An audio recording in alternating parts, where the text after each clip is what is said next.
Well, good morning and welcome to Booth Library and our continuation of our series on ancient Egypt. We are midway through our course and we have a delightful program this morning from our university archivist, Robert Hillman. And to continue looking at the various facets of life during and after the ancient Egyptians. So Dr. Wafik Wabi, of course, the coordinator. Good morning, and thank you for coming to this session of the Futuristic Look through ancient lenses. And I like what you said a minute ago, that this is the nearest you can get to Egypt at this time. So I hope you enjoy your trip. You want to know anything about Eastern Illinois University history? Here is a man. Well, I asked him about anything, any information that you want to know 100 years, more than 100 years ago, any pictures, any image. He has amazing memory and amazing resources.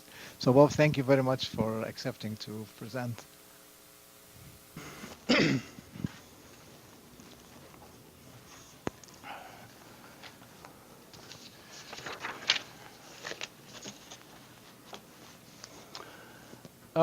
Well, first of all, I don't want to set myself up as being an expert on Egypt, because I'm definitely not. I'm learning, just like quite a few other people this month, about Egypt. And I've been there, which is more than some people have done. But otherwise, I'm not an expert at all. In the way that the term archives is defined today, and I'm not going to go into definitions, at least by the professionals, the ancient Egyptians left few archives behind as to the kind of things that we have today in archives. Most of the permanently valuable written records concerning the conduct of their affairs, for example, did not survive over time. Also, most of the written records pertaining to the functioning of the kings, the administrators, priests, nobles, merchants, all of that kind of thing, most of it did not survive. There's some examples of things that did survive, but for the most part, it didn't. However, what I will argue here is that because of the extraordinary measures taken by the ancient Egyptians to preserve for all eternity certain things, certain aspects of their culture, the things that they did leave behind survived for all these centuries because of the measures that were taken. And that these things constitute a rich archives indeed, in place of the kind of things we think of today as archives. The writings of the scribes, the wall carvings on the temples, the paintings in the tombs, the sculptures, both large and small, and other objects of physical culture, all these things together constitute the true archives of ancient Egypt. They provide deep insights into the cultural, historical, religious, and secular life of the people. It is all we have, but in some ways it's enough. I thought you might like to see this picture. It's a little bit grainy, but you can sort of get the idea. And some eager travelers here trying to learn about Egypt in 3 days. On this trip, on the left, yes, well, yes, I will admit that, and that's my sister and my mother. 3 of us took this trip to Egypt. When was that? well, almost 30 years ago. Next March it'll be 30 years. So we had a lot of fun, learned a lot, but we're not there nearly long enough.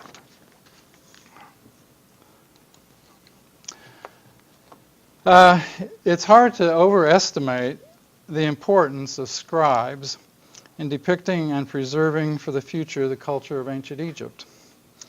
So I'd like to talk for a while about them. It's my view that the scribes were the true archivists of ancient Egypt. This slide shows a drawing of a scribe at work and a relief sculpture of apprentice scribes. Also shown are some of the tools of the trade, although those were ceremonial versions of them. And example of hieroglyphics. And then another example of a more cursive style of hieroglyphics. And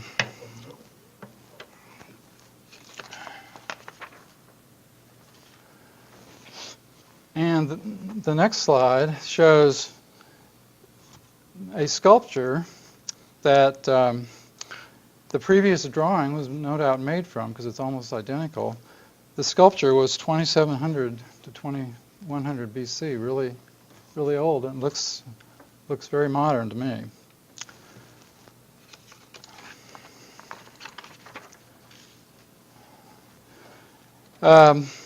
This was carved from a stone called greywalk, and the sculpture is of a seated scribe, and it dates from 1400 BC, not long before the time of King Tutankhamun. I've got several pictures here of sculptures of scribes.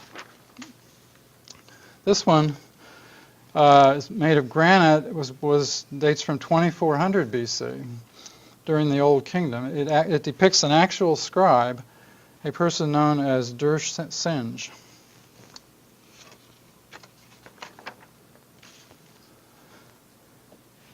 This one carved out of a block of granite around 1300 BC, again about the time of King Tutankhamun. The sculpture also depicts an actual scribe known as Haramhab.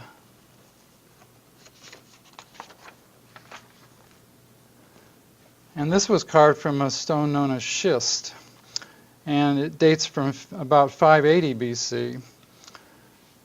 This sculpture also portrays an actual person, a scribe named Nesbaqashti. I'm not getting these names right, I'm sure, but it's my version of the names.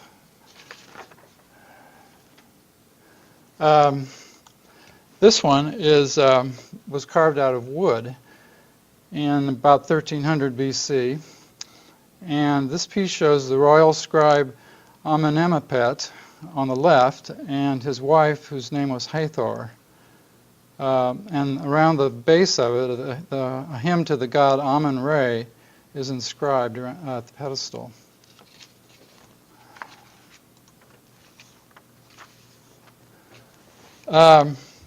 This is a relief carving from a tomb dating to about 1300 BC, and it also depicts an actual person.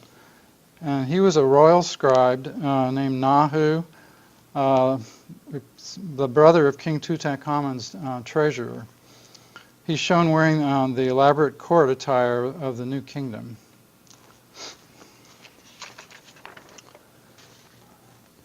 This one is a relief carving from a mastaba, or tomb.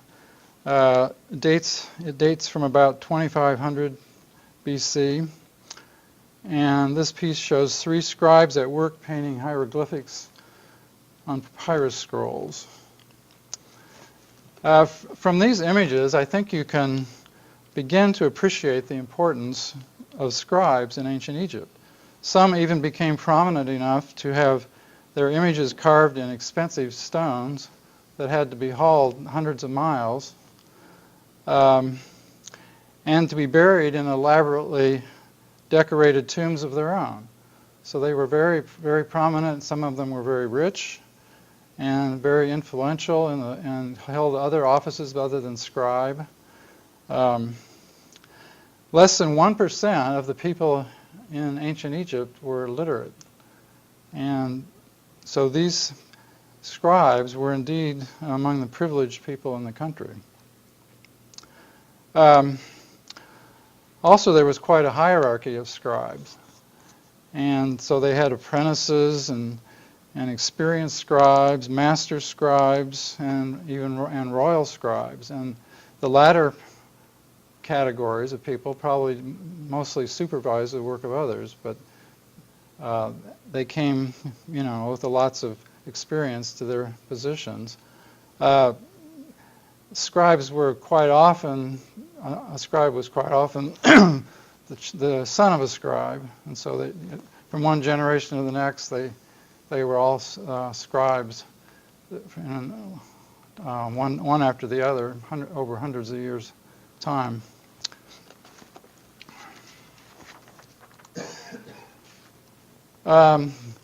This picture is from a museum display, obviously, and it's a collection of palettes and brush holders used by the scribes during the Old Kingdom. So these date from 2500 BC or so. Red and black were the predominant pigments used, although other colors were sometimes employed. And this one looks just like the other ones. And this dates from 1100 or about 1000 BC, about 1500 years newer than the previous example. So you can see that apparently the scribes and the ancient Egyptian technology didn't improve very fast. It continued the same century after century after century in some cases. This slide shows an apprentice scribe's practice board. It's wood, and they could whitewash it and practice their hieroglyphic characters. This dates from about 2000 BC. We saw this picture right at the beginning. This is the ceremonial brush holder from Tutankhamun's tomb. And the importance of royal scribes was recognized by the Egyptian kings to the extent that their place in the afterlife of the rulers was provided for. Some of the kings may not themselves have been literate, relying instead on their scribes and priests for preparing the way for them in the time to come and for perpetuating their stories for future generations.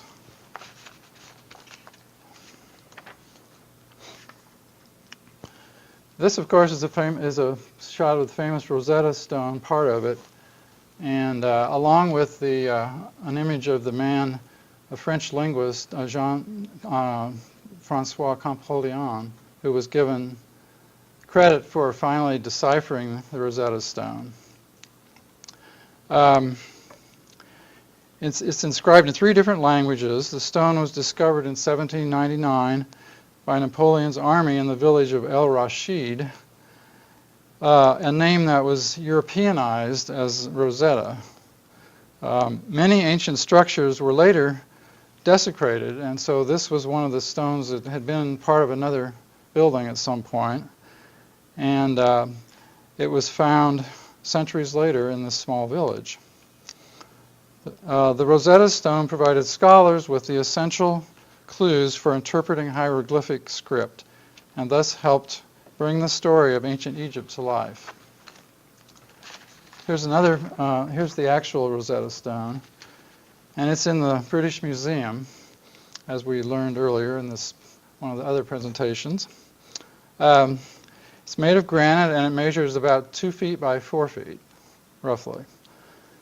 It dates from the reign of Ptolemy V Epiphanes, about 196 BC. Originally part of an ancient temple, as I mentioned, the stone was inscribed with roughly the same message in hieroglyphics, demotic, and Greek.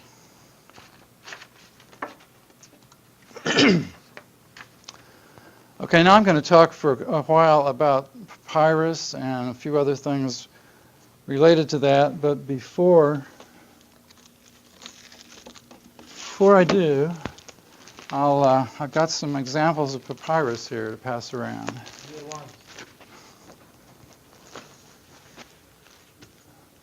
These are contemporary papyri, of course, but there's quite an industry in Egypt of selling this kind of things to the tourists. So I've got a few samples there for you to look at.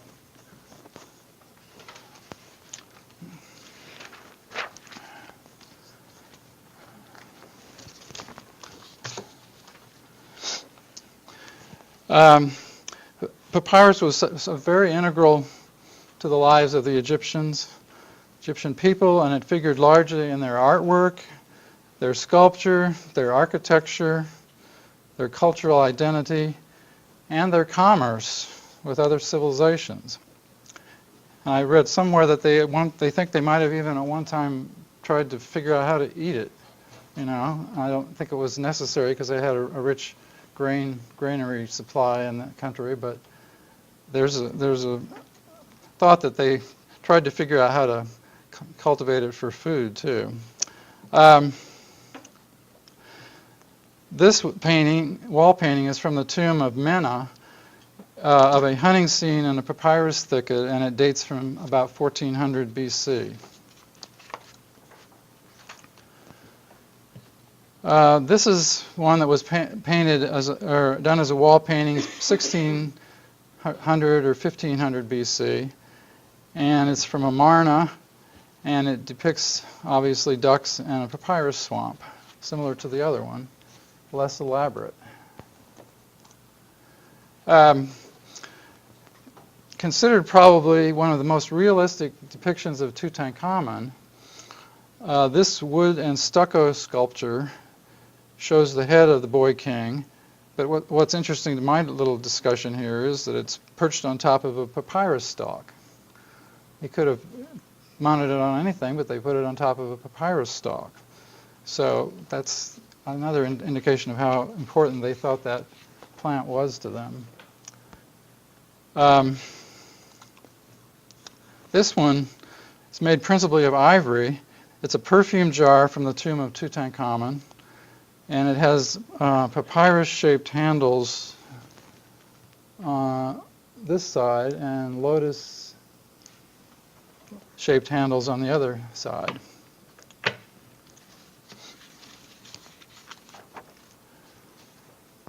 We saw this object right at the beginning too. This is a papyrus, a ceremonial papyrus burnisher. And it was placed in the tomb along with other tools. They're sort of ceremonial, but they wanted to be sure that the scribes in the afterlife had their tools of their trade. And what this was used for when they made the papyrus, after the papyrus was woven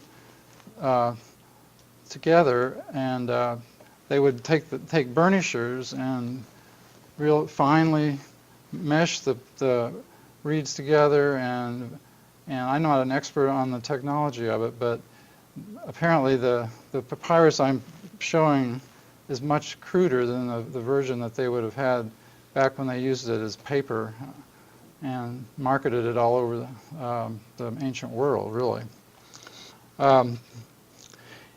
In real life, the laborers used much more utilitarian burnishers to press together and smooth the surface of the woven papyrus reeds to create a suitable writing surface. For centuries, Egypt produced large quantities of papyrus, which was used for their own needs and as a major export product to trade for luxury goods and materials not available in their own country.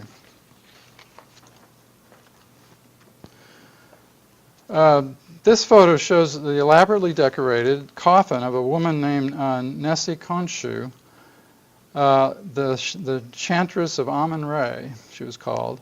And this dates from the 9th century BC. And depicted on the interior of her coffin are scenes from the Book of the Dead, but also there's a papyrus motif, and it's used constantly in the tomb paintings and coffins, and it's just a very recurring symbol.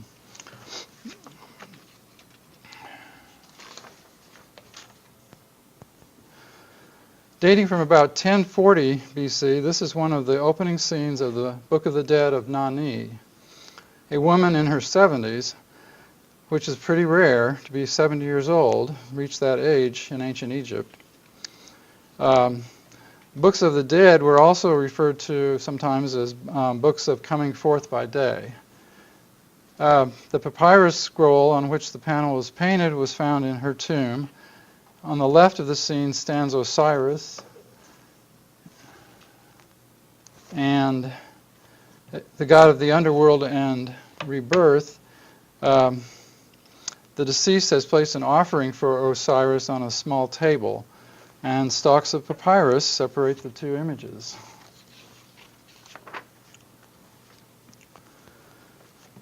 This is one of the principal images of the scroll found in Nani's tomb.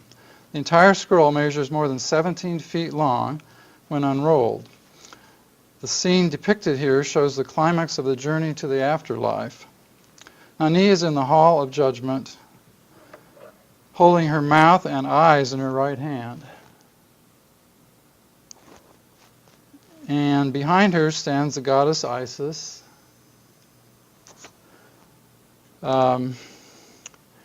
In this scene, Nani's heart is being weighed for its truthfulness. Operating the scale is the jackal-headed god Anubis, who's the overseer of mummification. In the end, according to the hieroglyphic inscription, which of course I can read, Anubis announces to Osiris that Nani has been found worthy of entering the afterlife, to which Osiris replies, "Give her her eyes and her mouth, since her heart is an accurate witness."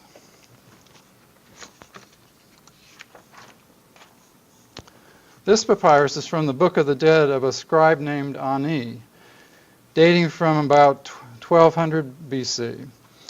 The scene depicts Ani's funerary boat with the mummy stretched out on a bed,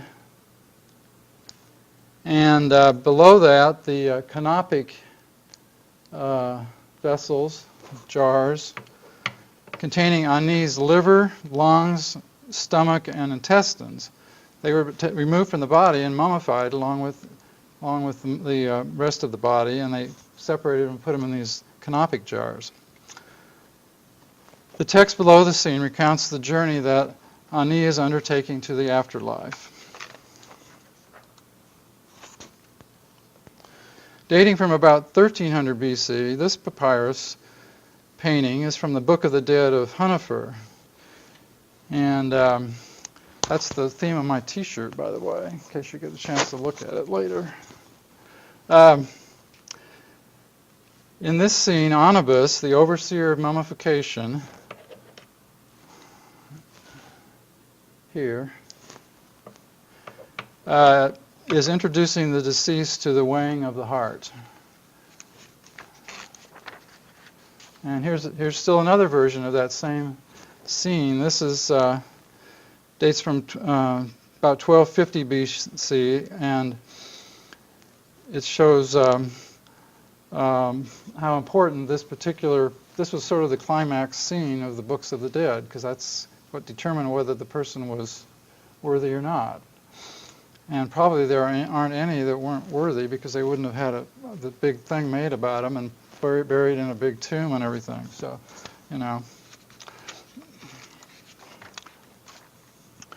Dating from about 1000 BC, this scene is from the papyrus scroll Book of the Dead, from the tomb of Hentawi, musician priestess of Amun-Re.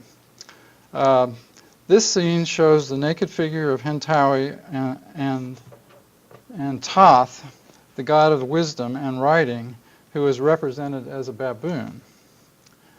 Both figures are paying homage to the solar disk containing the sacred eye as it rises over the mountains. Dating from about 1500 BC, this papyrus panel shows Queen Hatshepsut, but she's dressed as the goddess Isis and with the god Osiris. The inscription is written in a modified form of hieroglyphics, which was faster for the scribes to execute.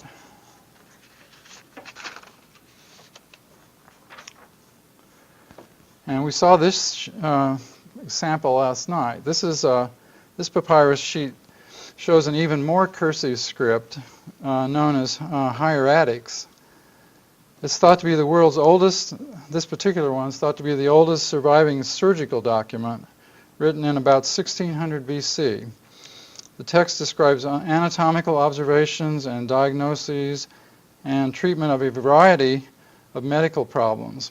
In addition to hieroglyphics, scribes were often expected to be literate in hieratics, which was used in non-ritual, non-religious, more routine documents.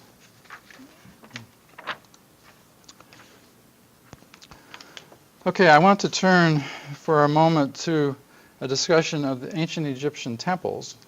Very short. We've seen quite a bit of these before in the course of this symposium, so I won't dwell too much on it, but it's good to remember that many temples did not survive over time.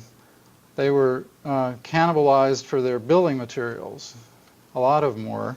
And so some of the ones that are remaining are the newer ones in some cases. There's a few older ones that do, but of the many temple views that could be shown, I'll present only a few. Typically, the temples were covered in hieroglyphics from top to bottom. The walls, the pillars, the ceilings, and you've got a good example of it in the program, where everything that you can see in the picture basically was covered by hieroglyphics. These inscriptions serve to glorify the particular deity that was being honored by the temple, and also the pharaoh's embodiment of that god's qualities. The view shown here is the main approach to the Luxor temple, built during the reign of Ramses II, or Ramses the Great, in the mid-13th century BC. The temple is guarded by an obelisk dedicated to Ramses and two colossal statues of him, depicted as the god Osiris. This scene is from the courtyard of Ramses II, inside the Luxor temple.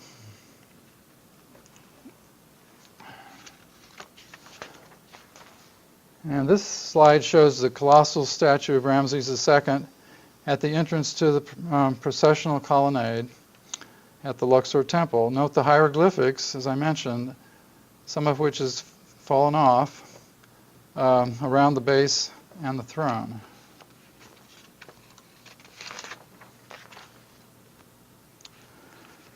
Built during the 15th century BC, this slide shows the main corridor through the Temple of Amun at Karnak, which is very close to Luxor. On the left is the obelisk dedicated to Queen Hatshepsut, and on the right is the obelisk of Thutmose I.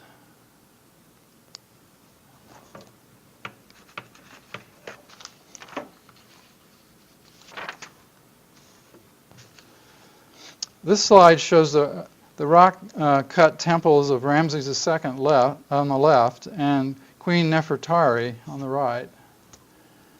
And these are at Abu Simbel, which is quite a ways south in Egypt, in the 13th century BC.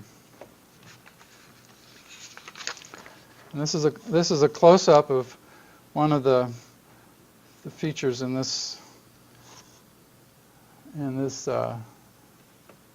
temple here.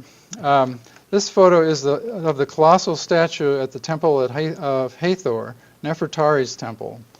What is clearly visible here, as at all of the temples, are the powerful messages sent by the sculptural works, as well as the splendid hieroglyphic inscriptions conveying important messages for future generations.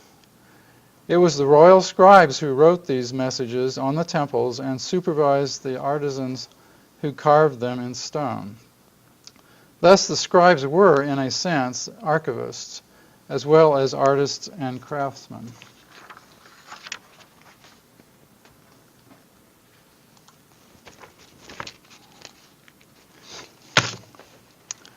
Now I'd like to talk a little bit about the tombs of ancient Egypt. We've seen this before in the course of our symposium. This is the famous step pyramid of the pharaoh Dosher at Saqqara, about the 27th century BC. It's the central figure of a vast mortuary complex surrounded by ceremonial structures. The first Egyptian pyramid ever to be built, this pyramid originally stood about 203 feet tall. It's eroded away to some extent, but it was clad in polished white limestone originally. This structure is considered to be the earliest monumental cut stone building in the world. Inscriptions inside the tomb name the king as Netjeriaket, or something like that. Dozier was the name that was used centuries later to refer to this pharaoh. In addition to being a grave for the ruler, the purpose of the pyramid was to facilitate a successful afterlife for the king so that he could be eternally reborn. Therefore, the scribes and artisans who decorated the interior took pains to document the king's life and to justify his worthiness for eternal afterlife. Interestingly, they even documented and preserved for all time the name of the pyramid's architect, a man named Imhotep, who, as I learned last night, was also a physician. So it's just incredible what kinds of things did survive, and even for 4,000 or 5,000 years. Just amazing.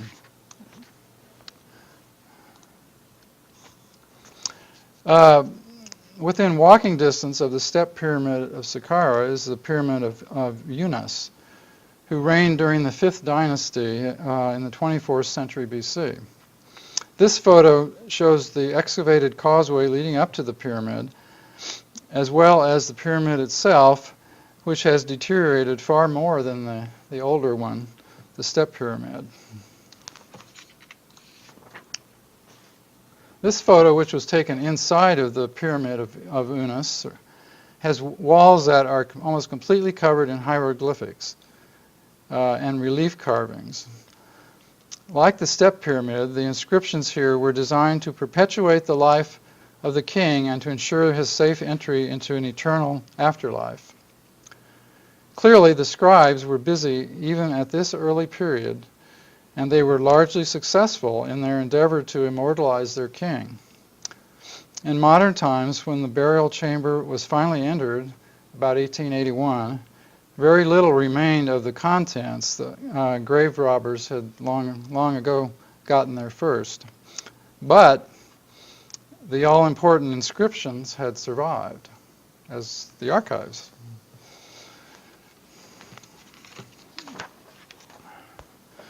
This photo shows the burial chamber in the tomb built for a man named Senefer in about 1450 BC at Thebes, which is not far from Cairo. Highly decorated with artwork as well as inscriptions and, of course, the Book of the Dead. This is the tomb of a powerful administrator, but he wasn't a pharaoh himself. He was a highly trusted aide to Amenhotep II. And Senefer held many offices simultaneously, including the mayor, or what we might call the mayor of the city of Thebes, the chancellor to the pharaoh, the overseer of the fields and granaries of Amen, the high priest of Amen. Through his many offices, he became rich, powerful, and highly respected, and his tomb surely provides ample evidence of his influential life.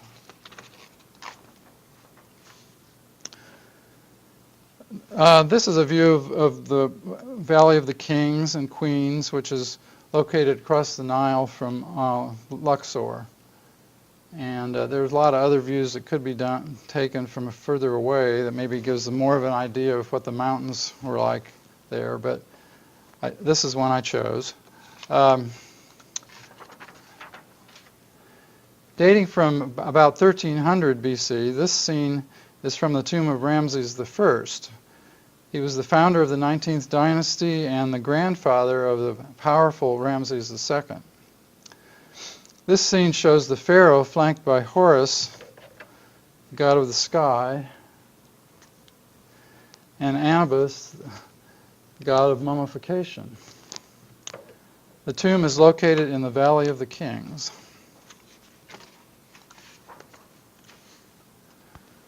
Dating from the 12th century BC, this slide shows the elaborate hieroglyphic inscriptions covering the walls of the tomb of Ramses IV in the Valley of the Kings.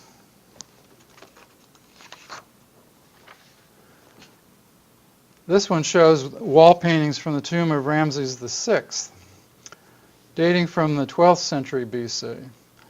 Inscriptions and paintings from the sarcophagus chamber. This wall depicts the Book of the Earth, including the reemergence of the sun from the earth.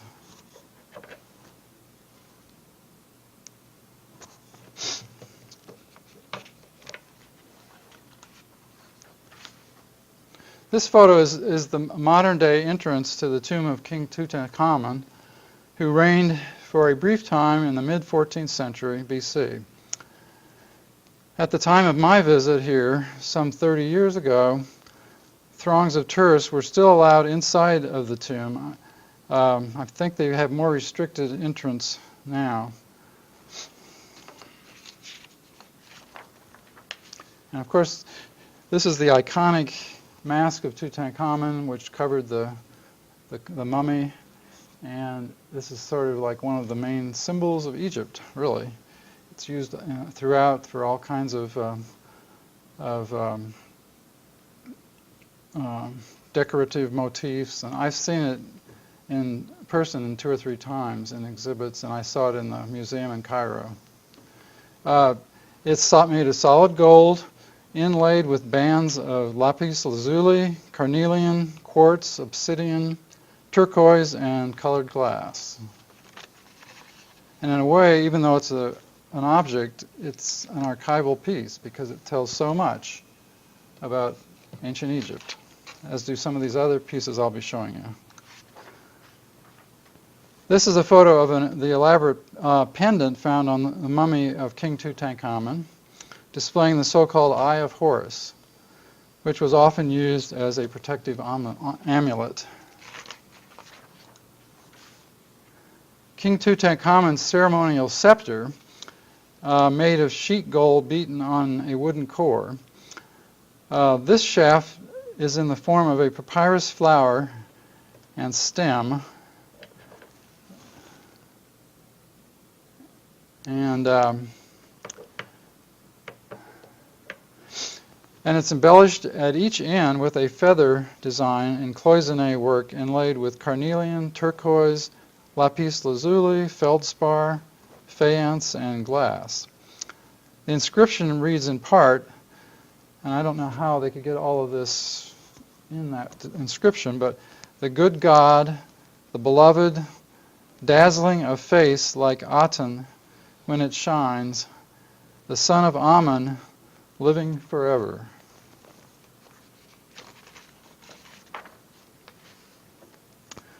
This is a decorative box in the shape of a cartouche with the name of the king, Tutankhamun.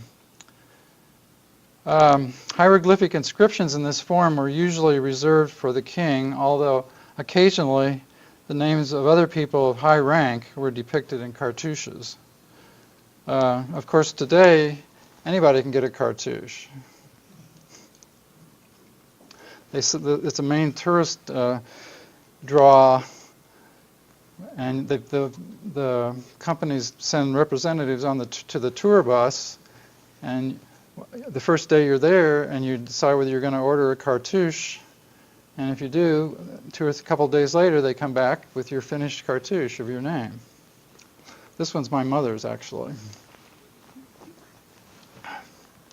A cartouche is an oval ring that is a representation of a length of rope, whether you can tell that or not, that is tied at one end. When displaying the name of the king, it symbolized everything that the sun encircled and is thus an indication of the king's rule in the cosmos. We've seen this box before in the symposium. As Dr. Lanham mentioned earlier, it was a shoebox. So it's not very big, but it looks very well ornamented. It's from Tutankhamun's tomb, and depicting the king hunting lions on the top, and at the bottom doing battle against the Nubians, which was the people that lived south of Egypt.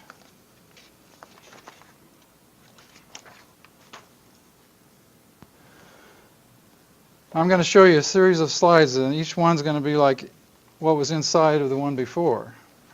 So this slide and its contents is an example to the extent to which the tomb builders, scribes, and artisans would go to provide for the king's afterlife. The photo shows the exterior of King Tutankhamun's canopic shrine, guarded by 4 goddesses. Made of wood and gilded in gold, the shrine served to protect the mummified remains of the king's essential internal organs. Okay, inside that was this. It's an alabaster vessel holding 4 alabaster canopic jars containing King Tutankhamun's mummified lungs, liver, stomach, and intestines.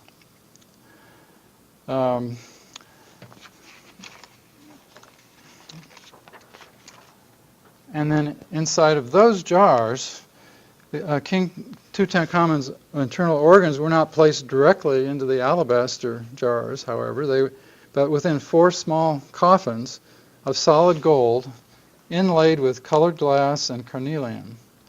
These were miniature replicas of his middle coffin in his sarcophagus, showing the king as the god Osiris, wearing an artificial beard and holding the crook and flail. Now this slide shows the inside of one of King Tutankhamun's canopic caskets, inscribed in hieroglyphics. It was felt that the king would need his internal organs in his afterlife, so everything possible was done to preserve them and have them clearly identified, and these hieroglyphic inscriptions in here, as belonging to Tutankhamun. I hope that I've succeeded here in demonstrating that the scribes of ancient Egypt can be seen as the de facto archivists of their civilization. By recording the historic happenings, religious rituals, royal events, and activities of daily life in such a detailed and permanent way on temple walls, the walls of tombs, and on artifacts concealed in tombs, the ancient scribes preserved the essential elements of their culture and transmitted this wonderful heritage through the ages. Now, in case you are interested in going to Egypt, here's your ticket. This is actually the ticket that we used when we flew from Cairo to Luxor and back, Egypt Air.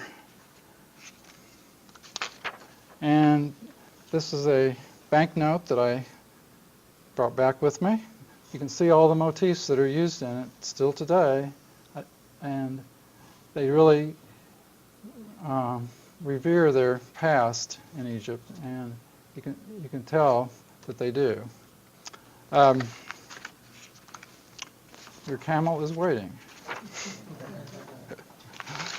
That's all I have.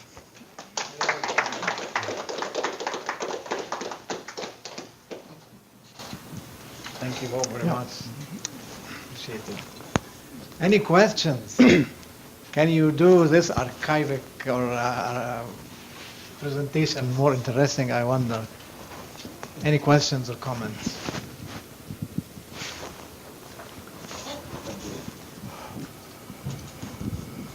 Hey, Bob. It's on. Hey, Bob. Were the scribes part of a priest caste, or were they kind of their own caste, or? Well, I think it depended because if they were attached to the king's inner circle, they would be. Most of them would have been part of that, but there were scribes in all walks of life, and there were merchants and administrators who were in charge of different parts of the country, the daily affairs of different industries and so forth, and they all had scribes.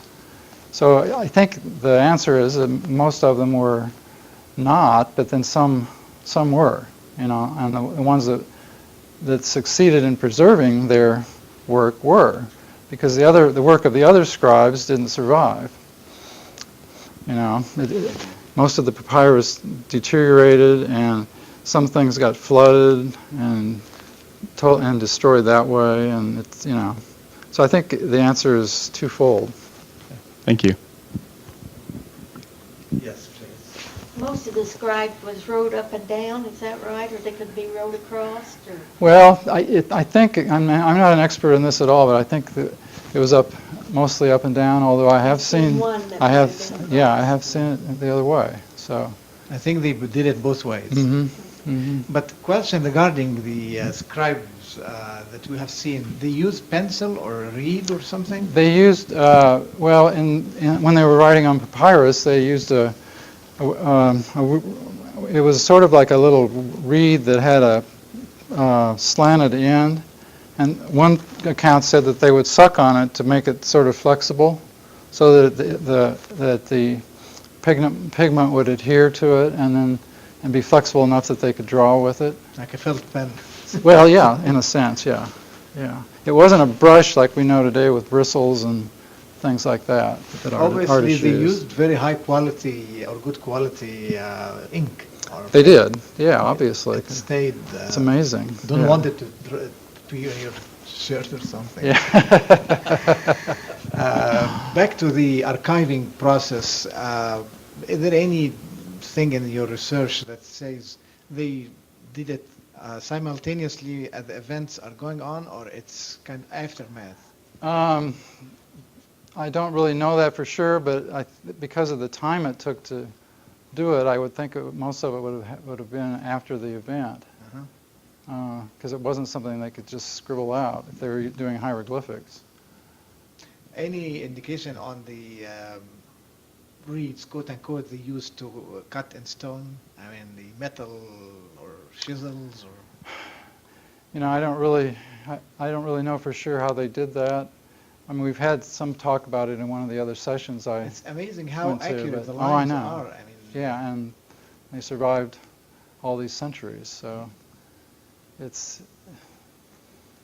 they must have used, they must have used some kind of a rope to make lines with, so that they could have straight lines. But I haven't read up much on the process of it.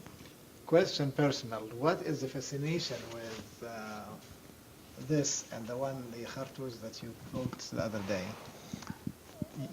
Well, you have this. I mean, this cartouche is. You can come up and take a closer look at it. This is part of my mother's name. She bought it when we were over in Egypt, and I didn't buy one. I like gold jewelry, and I didn't want to spend 10 times as much, so I didn't get one. But and this, of course, I mean, I haven't had this more than 2 weeks, or the papyrus more than 2 weeks. So it's not too ancient. Yeah, no. Well, any other questions or comments? I think we need to bring this to a close.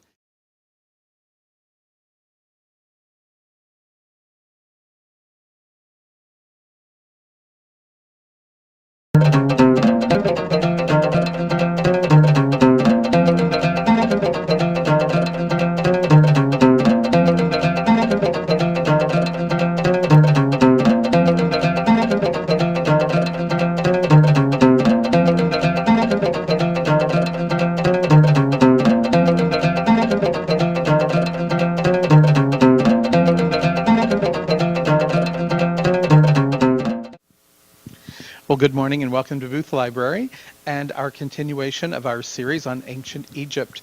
We are midway through our course and we have a delightful program this morning from our university archivist, Robert Hillman. And to continue looking at the various facets of life during and after the ancient Egyptians. So Dr. Wafik Wabi, of course, the coordinator. Good morning, and thank you for coming to this session of the Futuristic Look through ancient lenses. And I like what you said a minute ago, that this is the nearest you can. The sculptures, both large and small, and other objects of physical culture, all these things together constitute the true archives of ancient Egypt. They provide deep insights into the cultural, historical, religious, and secular life of the people. It is all we have, but in some ways it's enough. Thought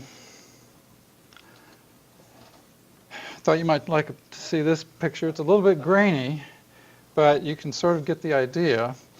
And some eager travelers here trying to learn about Egypt in 3 days. On this trip, on the left, yes, well, yes, I will admit that, and that's my sister and my mother. 3 of us took this trip to Egypt. When was that? 29, well, almost 30 years ago. Next March it'll be 30 years. So we had a lot of fun, learned a lot, but we're not there nearly long enough. Get to Egypt at this time, so I hope you enjoy your trip. You want to know anything about Eastern Illinois University history? Here is a man. Well, I asked him about anything, any information that you want to know 100 years, more than 100 years ago, any pictures, any image. He has amazing memory and amazing resources. So Bob, thank you very much for accepting to present.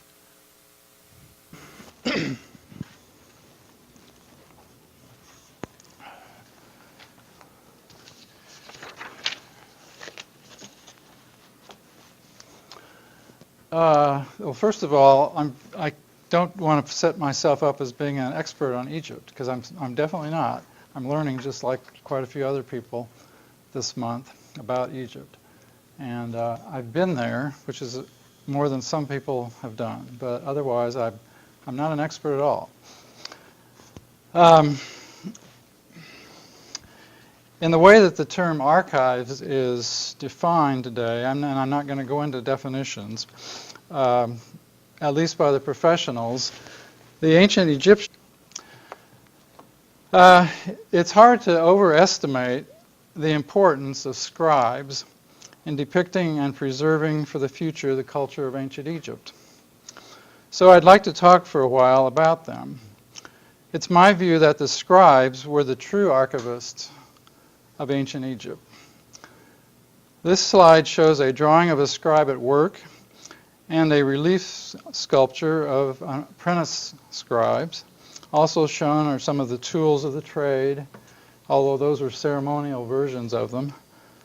And example of hieroglyphics, and then another example of a more cursive style of hieroglyphics.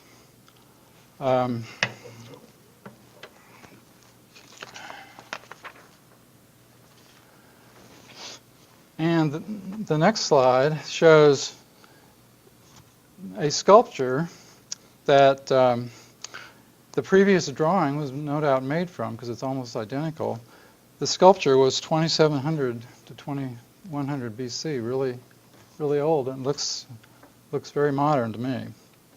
Egyptians left few archives behind as to the kind of things that we have today in archives.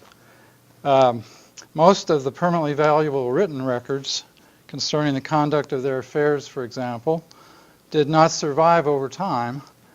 Also, most of the written records pertaining to the functioning of the kings, the administrators, priests, nobles, merchants, all of that kind of thing, most of it did not survive. There's some examples of things that did survive, but for the most part, it didn't. However, what I will argue here is that because of the extraordinary measures taken by the ancient Egyptians to preserve for all eternity certain things, certain aspects of their culture, the things that they did leave behind survived for all these centuries because of the measures that were taken. And that these things constitute a rich archives indeed, in place of the kind of things we think of today as archives. The writings of the scribes, the wall carvings on the temples, the paintings in the tombs,